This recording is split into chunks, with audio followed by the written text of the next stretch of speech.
আসসালামু আলাইকুম। চতুর্থ শ্রেণীর সুপ্রিয় শিক্ষার্থীবৃন্দ, আশা করছি তোমরা সকলেই ভালো আছো। আজকের পাঠে থাকছে তোমাদের নতুন প্রাথমিক গণিত বইয়ের ৪১ পৃষ্ঠায় অধ্যায় ৩-এ গুণ নিয়ে আলোচনা। তাহলে চলো শুরু করা যাক। তোমরা প্রথমে একটু লক্ষ্য করো, দেখো অধ্যায় ৩ গুণ। আসলে গুণ বলতে কি বুঝি? আমরা যখন দুটি সংখ্যার মধ্যে গুণ করব, যেমন ১০ আছে হলো ২। আমরা এখানে কি করব? ১০ দুগুণে কত হবে? ২০ হবে। আমরা এখানে ২০ লিখলাম। তাহলে এখানে ১০ কি, ২ কি এবং ২০ কি? ১০ হচ্ছে গুণ্য, এই গুণ্য। আর ২ হচ্ছে গুণক, গুণক। এরপরে ২০ হচ্ছে গুণফল। ১০ এর সাথে ২ গুণ করার কারণে কত হলো? ২০ হলো। আর ১০ টি হচ্ছে গুণ্য, ২ হলো গুণক, ২০ হচ্ছে গুণফল। দুটি সংখ্যার সাথে যখন আমরা গুণ করলাম, গুণ করে যে ফলটি হলো সেটি হচ্ছে গুণফল। তাহলে কিন্তু আমরা এভাবে বলতে পারি গুণ্য গুণন গুণক সমান গুণফল। এখানে গুণ্য, গুণক এবং গুণফল এর মানে কি বা এর অর্থ কি? গুণ্য হচ্ছে যে সংখ্যাকে গুণ করা হয়, যে সংখ্যাকে গুণ করা হয় তাকে বলে গুণ্য। আর গুণক হচ্ছে যে সংখ্যা দ্বারা গুণ করা হয়, যে সংখ্যা দিয়ে গুণ করা হয় সেটি হচ্ছে গুণক। অর্থাৎ যে সংখ্যা দিয়ে গুণ্যকে গুণ করা হয় সেটি হচ্ছে গুণক, আর যে সংখ্যাকে গুণ করা হয় সেটি হচ্ছে গুণ্য। আর দুটি সংখ্যার যখন ফল বের হবে, দুটি সংখ্যার সাথে যখন গুণ করে ফল বের হবে সেটি হচ্ছে গুণফল। দুটি সংখ্যা অর্থাৎ গুণ্য এবং গুণকের সাথে গুণ করে যে ফল বের হবে সেটি হচ্ছে গুণফল। তোমরা এখানে একটি মূল প্রশ্ন দেখতে পাচ্ছ। এখানে কি বলা আছে? একটি হাঁসের দাম ৩৫৪ টাকা, এরূপ ২৯টি হাঁসের দাম কত? এখানে বলা আছে একটি হাঁসের দাম ৩৫৪ টাকা। কয়টি হাঁসের দাম? একটি হাঁসের দাম। এরূপ ২৯টি হাঁসের দাম কত? মানে এভাবে ২৯টি, ১টি, ২টি, ৩টি, ৪টি, এভাবে ২৯টি হাঁসের দাম কত? এক্ষেত্রে কি করতে হবে? যেহেতু একটি হাঁসের দাম ৩৫৪ টাকা, তাহলে ২৯টি হাঁসের দাম অনেক বেশি হবে। তাহলে কি করতে হয়? অনেক বেশি হলে গুণ করতে হয়। আর যদি কম হতো তাহলে ভাগ করতে হতো। যেহেতু অনেক বেশি সেজন্য কি করতে হবে? গুণ করতে হবে। আমরা কি এভাবে করব অঙ্কটি? যে একটি হাঁসের দাম ৩৫৪ টাকা, ২৯টি হাঁসের দাম কত? তাহলে এভাবে কি লিখব? দেখো, একটি হাঁসের দাম ৩৫৪।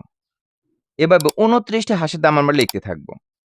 আরেকটি হাঁসের দাম ৩৫৪, ৩৫৪, ৩৫৪, এভাবে ধাপে, ধাপে আমরা লিখে কি করতে হবে? ২৯ বার লিখে আমাদেরকে যোগ করতে হবে। এখানে যোগ করতে হবে। তাহলে জিনিসটি কি সহজ হবে না অনেক কঠিন হবে? এভাবে কিন্তু যোগ করলে অনেক কঠিন হবে। হিসাব করা অনেক কঠিন হবে। আমরা কিন্তু এটা জানি যে যোগের সংক্ষিপ্ত রূপ হচ্ছে গুণ। তাহলে কিন্তু আমরা এটা গুণের মাধ্যমে প্রকাশ করব। তাহলে আমাদের জন্য অনেক সহজ হবে। তাহলে আমরা অঙ্কটি লিখিতভাবে করে ফেলি। আমরা এখানে লিখব একটি হাঁসের দাম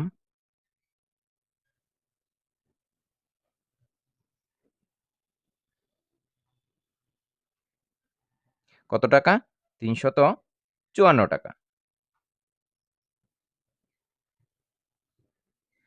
অতএব ২৯টি হাঁসের দাম ৩৫৪ গুণন ২৯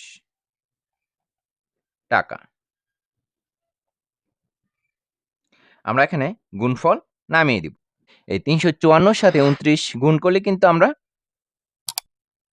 ২৯টি হাঁসের দাম পেয়ে যাব। আমরা এখানেই গুণ করে নিচ্ছি। ৩৫৪ গুণন ২৯। একক স্থানে কি আছে? ৯ আছে। ৯ দিয়ে আমরা ৩৫৪ কে গুণ করব। 4 নং কত? 4 নং 36 এর 6 নামবে। এরপর হাতে কত রইল? 3 রইল। 5 নং কত? 45। 45 আর 3 এ কত হয়?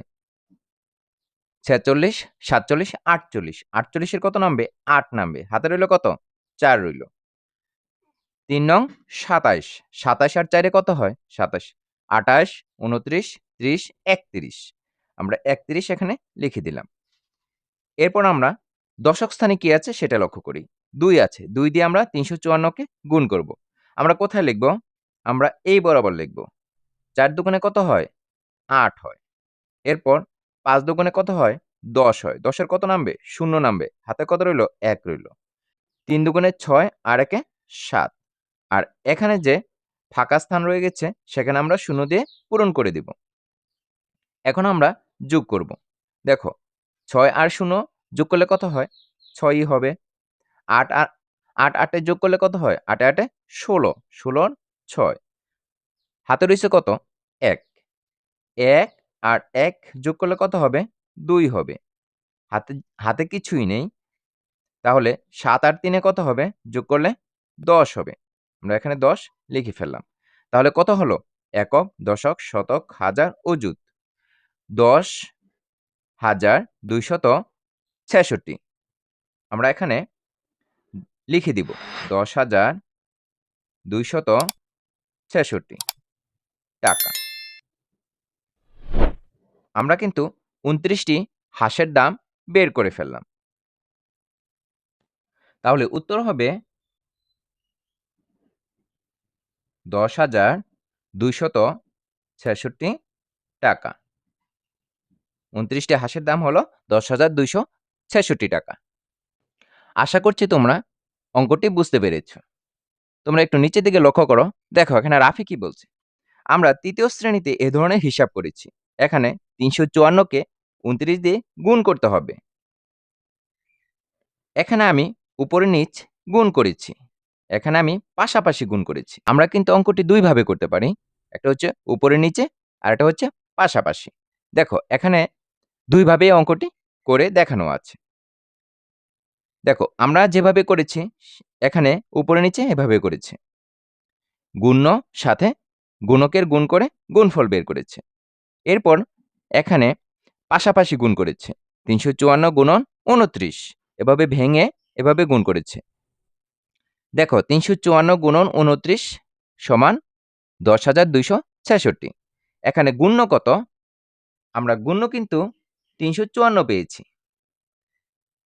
এখানে গুণ্য কত হবে? 354 হবে। 354 আমরা এখানে লিখে ফেললাম। এরপর গুণক কত? গুণক হচ্ছে 29। আমরা 29 সংখ্যাটা এখানে লিখে ফেললাম। আর গুণফল কত বের হয়েছে? 10,266। 10,266। তাহলে আমরা এখান থেকে লিখতে পারি গুণ্য গুণন গুণক সমান গুণফল। আমাদেরকে গুণ করার জন্য এই সূত্রটি অনেক গুরুত্বপূর্ণ। গুণ্য গুণন গুণক সমান গুণফল। আশা করছি তোমরা বুঝতে পেরেছ। এরই মধ্য দিয়ে আমরা এ পাঠের শেষ প্রান্তে এসে পৌঁছে গেছি। সম্পূর্ণ ভিডিওটি ধৈর্য সহকারে দেখার জন্য তোমাদেরকে অসংখ্য ধন্যবাদ। পরবর্তী ভিডিও দেখার আমন্ত্রণ জানিয়ে আজকের মতো এখানেই শেষ করছি। আল্লাহ হাফেজ।